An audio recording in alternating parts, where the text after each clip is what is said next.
കാളിദാസന് പ്രണയസാഫല്യത്തിന്റെ നിമിഷമാണ്. അത് അല്പസമയത്തിനകം തന്നെ ഏറെക്കാലമായി ഇരുവരും പ്രണയത്തിലായിരുന്നു. മോഡലായ താരിണി കലിങ്കാരിയാണ് വധുവായിട്ടുള്ളത്.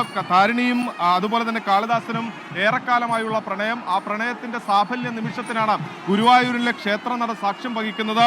92-ൽ ജയറാമിന്റെയും പാർവതിയുടെയും പ്രണയ സാഫല്യത്തിന് ഈ ഗുരുവായൂരിന്റെ ക്ഷേത്രസന്നിധി സാക്ഷ്യം വഹിച്ചതാണ്. അതിനുശേഷം ഇപ്പോൾ വർഷങ്ങൾക്കിപ്പുറം മകന്റെയും പ്രണയ സാഫല്യത്തിന് അതേ ക്ഷേത്രമുറ്റം സാക്ഷ്യം വഹിക്കുകയാണ്. അത് കാളിദാസൻ താരിണിയുടെ കഴുത്തിൽ താലി ചാർത്തുന്നതിന്റെ ദൃശ്യങ്ങളാണ് കണ്ടുകൊണ്ടിരിക്കുന്നത്.